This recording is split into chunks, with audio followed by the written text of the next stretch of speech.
आपण पाहत आहात नाशिक खबर न्यूज, जनतेचे हक्काचे व्यासपीठ। नाशिक शहर जिल्हा काँग्रेस अध्यक्षपदी निलेश बबलू खैरे यांची निवड। नाशिक शहर काँग्रेसमध्ये महत्त्वाची संघटनात्मक नियुक्ती करण्यात आली असून निलेश बबलू खैरे यांची नाशिक शहर जिल्हा काँग्रेस अध्यक्षपदी निवड करण्यात आली आहे। ज्येष्ठ काँग्रेस नेते बाळासाहेब थोरात यांच्या हस्ते निलेश खैरे यांचा सत्कार करण्यात आला।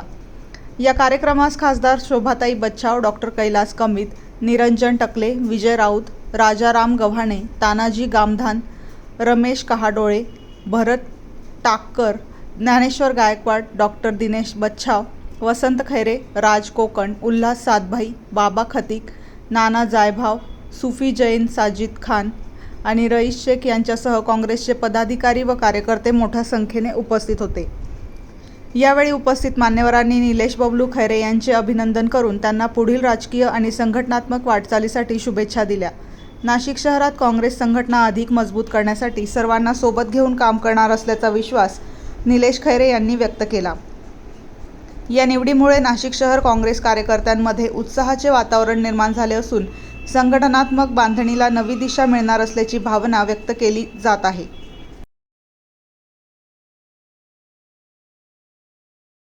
जिल्ह्यात कांदा मोठ्या प्रमाणात आज कांद्याची परिस्थिती काय झाली, असे अनेक प्रश्न आज बेरोजगारी सुद्धा मोठ्या प्रमाणामध्ये आपल्या देशामध्ये वाढत आहे आणि असे हे प्रश्न आपल्याला त्या सरकारच्या विरोधात अनेक मुद्दे अनेक प्रश्न ते हातात घेऊन त्या सरकारच्या विरोधात आपल्याला रस्त्यावरती येऊन पुन्हा एकदा मला वाटतं पहिल्यांदा काँग्रेसच्या स्वातंत्र्याचा लढा तो महात्मा गांधी, जवाहरलाल नेहरू, वल्लभभाई पटेल आणि अनेक नेत्यांच्या नेतृत्वाखाली आपण स्वातंत्र्याचा लढा लढलो। परंतु आता पुन्हा एकदा आता मल्लिकार्जुन खरगे साहेब आपले अध्यक्ष आहेत, राहुलजी गांधी आपले नेते, सोनिया गांधी आहेत, प्रियंका गांधी इतर नेते आहेत या ठिकाणी। त्या सर्वांच्या नेतृत्वाखाली स्वातंत्र्याचा दुसरा लढा आपल्याला त्या ठिकाणी उभा करावा लागेल असं माझं मत आहे आणि ते काम त्या ठिकाणी आपण करावं असं आपल्याला एक नम्रपणाचं आव्हान करतो। बबलू खैरे यांना पुन्हा मी शुभेच्छा देतो आणि त्यांची जी कारकीर्द आहे ती यशस्वी हो ईश्वरचरणी प्रार्थना करतो, पुन्हा त्यांना शुभेच्छा देतो। मी माझे 30 माणसं जुनी येत आहेत, त्यांनाच करायचं आणि मग ती फक्त त्यांचीच घरं बांधतायत जुनी माणसं, असं करायचं तर तसं न करता काल राहुलजींनी मोठा निर्णय घेतला आणि कर्नाटकचे मुख्यमंत्री बदलले। त्याच्यामुळे एक नवीन चैतन्य निर्माण झालं की काँग्रेस पक्ष पण असे निर्णय घेऊ शकतो। त्याच पार्श्वभूमीवर काल बबलूची नियुक्ती झालेली आहे। बबलू खैरे काँग्रेसमध्ये बरीच वर्ष मी पाहतो, अतिशय धडपड करणारा तरुण कार्यकर्ता आहे आणि काही ना काही काँग्रेसची निष्ठा सतत बाळगून आता नुकत्याच झालेल्या इलेक्शनमध्ये सुद्धा कोणत्याही याला बळी न पडता, दबावाला आमिषाला बळी न पडता काँग्रेसची निष्ठा राखून आहे। त्यामुळे बबलूजी तुमच्या समोर एक आव्हान आहे, हे आव्हान हे आहे तुम्हाला या जुन्यांना पण सांभाळायचं आहे। त्यांचा एक स्वाभिमान असतो आणि असतो मला पण आहे, पण त्यांना सांभाळायचं आहे। त्याच्याबरोबर तुम्हाला नवे पण निर्माण करायचे आहे। आलं का लक्षात? तरुणांची फौज तुमच्याकडे आली पाहिजे। आता जिथे आमच्या वयाचे माणसं हे फक्त मार्गदर्शनापुरते आहे, पण तरुणांची फौज छत्रपती शिवाजी महाराजांनी सर्व 12 बलुतेदार आणि 18 पगड जाती यांना बरोबर घेऊन हे हिंदवी स्वराज्य स्थापन केलं। त्याचप्रमाणे बबलू आपल्याला देखील सर्व काँग्रेसचे पदाधिकारी जुने नवे कुठल्याही गटबाजी न करता आपल्याला त्यांना बरोबर घेऊन या ठिकाणी कामकाज निश्चितपणे करायचं आहे। मला या ठिकाणी सांगावं असं वाटतं की साहेब निलेश खैरे जे आहेत तर त्यांचे आजोबा माधवराव खैरे हे नगराध्यक्ष होते आणि त्यांचा वारसा बबलूजी पुढे नेत आहे। त्यांच्यावरती काँग्रेस पक्षाचे संस्कार आहेत, सर्वधर्म समभाव हा सगळ्यात मोठा विषय आहे आणि एक काँग्रेसचा विचार घेऊन ते पुढे जात आहे। म्हणजे आपल्याला कल्पना आहे की महानगरपालिकेच्या निवडणुकीमध्ये म्हणजे त्यांच्यावर अशी परिस्थिती आली होती, परंतु कुठलंही जे होईल ते होईल, निवडू किंवा पडू, परंतु आम्ही काँग्रेसचाच तिकीट घेऊ आणि काँग्रेसमधूनच उभं राहू. म्हणजे थोड्या मतांनी ताईंचं वस्त्रताई पडल्या, परंतु त्यांनी त्यांची विचारधारा ही सोडली नाही. त्याबद्दल खऱ्या अर्थाने मी ताईंचंही अभिनंदन करते आणि बबलूचंही अभिनंदन करते. या ठिकाणी मध्य नाशिक ब्लॉकचे ते अध्यक्ष म्हणून त्यांनी काम केलं. हे काम करत असताना अतिशय चांगल्या प्रकारे सगळ्यांना बरोबर घेऊन प्रत्येक कार्यक्रम, प्रत्येक आंदोलन याच्यामध्ये त्यांनी सहभाग घेतला आणि संघटन मध्य नाशिक ब्लॉकचं आणण्यामध्ये त्यांनी अतिशय चांगल्या पद्धतीने पुढाकार घेतला आणि नम्र आहे. आपण जे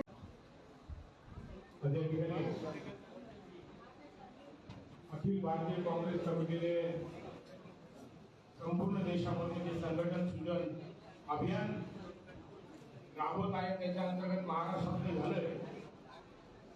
सर्व नेत्यांचे, कार्यकर्त्यांचे मनोगत जाणून घेऊन त्या नाशिक शहर जिल्ह्यासाठी एक काही इंटरेस्ट नाही. ते आपलं त्र्यंबकेश्वरचं जे होतं त्यात मी बोलून झालं.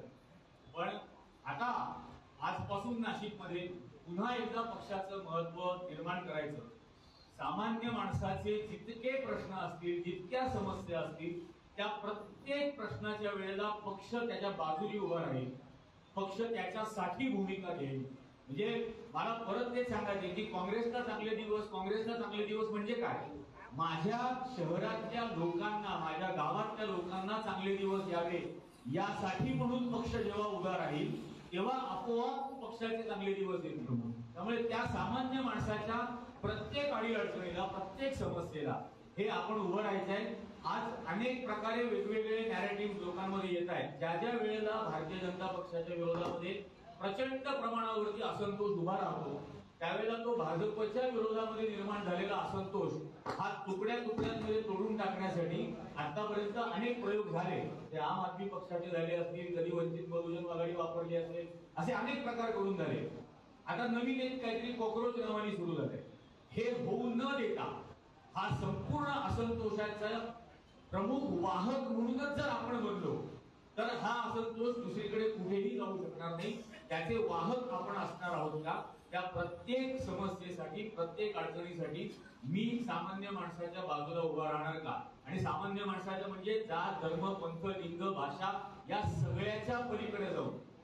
आणि माझ्या आज खरोखर म्हणजे अतिशय मनापासून परवा आपण बोललो तेव्हा मी म्हटलं होतं की आज छत्रपती शिवाजी महाराजांचा शिवराज्याभिषेक दिन आहे आणि त्या दिवशी पदग्रहण करता आलं तर जरूर प्रयत्न कर असं मी त्यावेळेला म्हटलं होतं.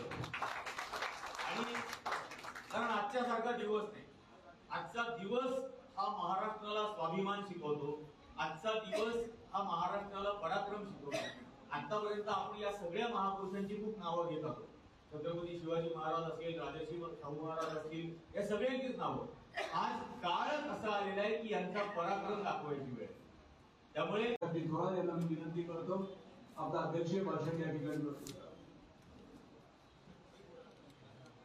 नाशिक शहराचा एक तरुण जबाबदार युवक नेतृत्व निलेश बबलू खैरे यांची काँग्रेस पक्षाच्या शहर अध्यक्षपदी निवड झाली आणि त्यांना जो आज पदभार स्वीकारायचा त्यासाठी आम्ही चालल्या आजच्या या कार्यक्रमासाठी उपस्थित असलेल्या खासदार शोभाताई बच्चाव, प्रदेश काँग्रेसचे उपाध्यक्ष राजारामजी पानगावांनी, शरदराव पाटील, आपल्या उत्तर नाशिक जिल्ह्याचे अध्यक्ष रमेशजी जाधव, इथे उपस्थित असलेले विचारवंत आणि काँग्रेसची भूमिका जे राज्यात अत्यंत ठोसपणे मांडतायत न घाबरता असे माननीय निरंजनजी ठाकरे, डॉक्टर कैलासजी प्रमोद, नानासाहेब साहेब भावे, दिवसाजी टिके, डॉक्टर दिनेश बच्चाव, गुलाबराव कोकणे, इथे उपस्थित असलेले आपले ज्यांनी इथे प्रवेश केला असे तानाजीराव गायधनी आणि सर्व प्रवेश केलेली आमची आपली कार्यकर्ते मंडळी, गौरव पानगावाने, सुखबीरजी, नादिल कुसुम,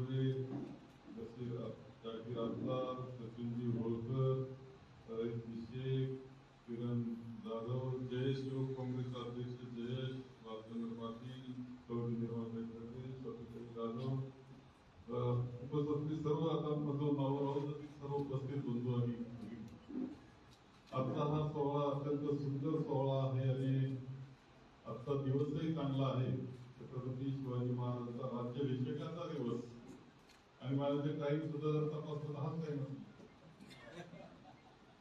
एक जबाबदारी घेण्याचा, सन्मान घेण्याचा, त्याबरोबर जबाबदारी घेण्याचा अशा प्रकारचा हा प्रसंग त्या निमित्तानं येथे आहे.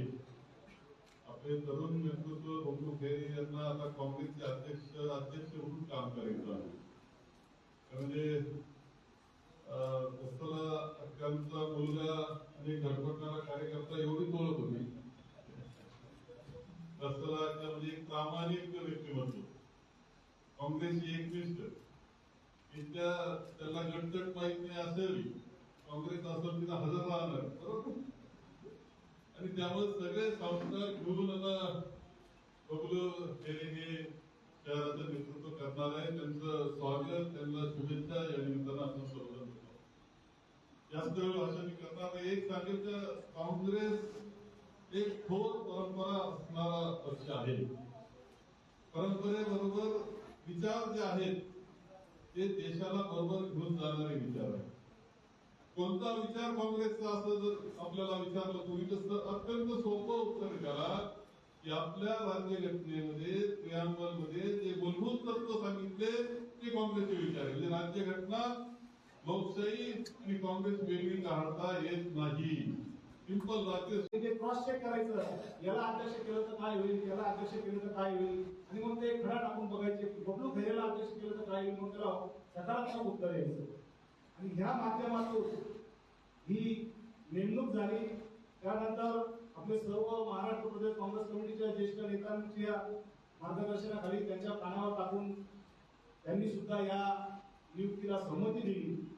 तर आजचा हा जो कठीण काळ आहे, म्हणजे स्थानिक पातळीवर असू द्या, राज्य पातळीवर असू द्या, केंद्र सरकारच्या केंद्रीय पातळीवर असू द्या, सर्वच पातळीवर काँग्रेस पक्ष हा विरोधी पक्षाच्या भूमिकेमध्ये आहे आणि त्याची जबाबदारी मला समजते. ज्यावेळेस एक गोष्ट माझ्या कानावर येते की तुझं नाव 95% लोकांनी सांगितलंय, तर याचा दुसरा अर्थ होतो त्या 95% लोकांना माझ्याकडनं काहीतरी अपेक्षा आहे. ज्यावेळेस माझे पक्षाचे ज्येष्ठ आणि श्रेष्ठ लोक त्याला सहमती देतात त्यावेळेस सुद्धा ती जबाबदारी अजून वाढते. आणि अशा परिस्थितीमध्ये कुठच्याही प्रकारची गटबाजी न करता, कुठच्याही प्रकारच्या नाशिक शहरातील सामान्य कार्यकर्त्यावर अन्याय न करता आजच्या या पदग्रहण समारंभाचा उद्देशच तो होता की जसं छत्रपती शिवाजी महाराजांनी 12 बलुतेदारांना एकत्र घेऊन म्हणजे शेतकऱ्याच्या देठालाही हात लावू द्यायचा आणि असं प्रमाण सोडलं होतं. त्याचप्रमाणे काँग्रेस पक्षातील ज्या ज्या लोकांनी काँग्रेस पक्ष वाढावा, मोठा व्हावा यासाठी काम केले ते सर्व योगदान मी लक्षात ठेवून त्यांना बरोबर घेऊन काम करेल. ही सामाजिक भूमिका असते, याच्यामध्ये फक्त अध्यक्ष झाला आणि त्यांनी हुकूम सोडायला सुरुवात केलं असं काम होत नाही.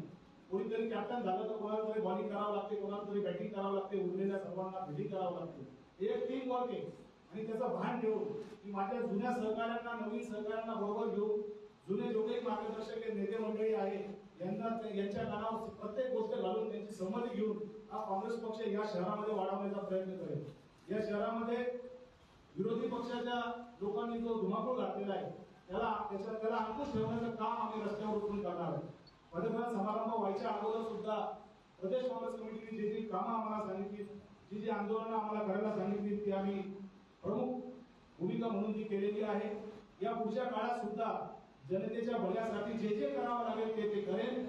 सामान्य कार्यकर्त्याला, काँग्रेसच्या कार्यकर्त्याला त्याच्या भागामध्ये प्रतिष्ठा कशी प्राप्त होईल यासाठी प्रामुख्याने काम करायचं आहे. जो काँग्रेसचा कार्यकर्ता जिथे राहतो तिथे त्याला प्रतिष्ठा प्राप्त झाली पाहिजे. तो एकटा जरी असला तरी त्याच्या घराजवळ आम्ही 20 जण घेऊन जाऊन तिथे दाखवू हा आमचा काँग्रेसचा कार्यकर्ता आहे आणि 20 जण त्याचे कार्यकर्ते. दागिन्यांची आवड आणि विश्वासाची जोड म्हणजेच मंडलिक बंधू सराफ. आमच्याकडे तुम्हाला मिळेल शुद्ध सोन्याची हमी आणि मन मोहून टाकणाऱ्या नवनवीन आकर्षक डिझाईन्स. तुमच्या जुन्या सोन्याला मिळवा अगदी योग्य दर आणि आमच्या सोप्या हप्त्यांच्या सुवर्ण बचत योजनेचा आजच लाभ घ्या. आमची नम्र आणि विश्वासार्ह सेवा तुम्हाला नक्कीच आवडेल. अधिक मासाच्या पवित्र पर्वानिमित्त खास फॅन्सी जोडवी, पैंजण आणि तुमच्या लाडक्या जावयासाठी वाण आमच्याकडे उपलब्ध आहे. तसेच मन प्रसन्न करणाऱ्या शुद्ध चांदीच्या देवदेवतांच्या मूर्ती, पूजा साहित्य आणि भेटवस्तूंचा खास संग्रह एकदा नक्की पहा. उत्तम गुणवत्ता आणि विश्वासाची खात्री. आजच सप्रेम भेट द्या मंडलिक बंधू सराफ यांना.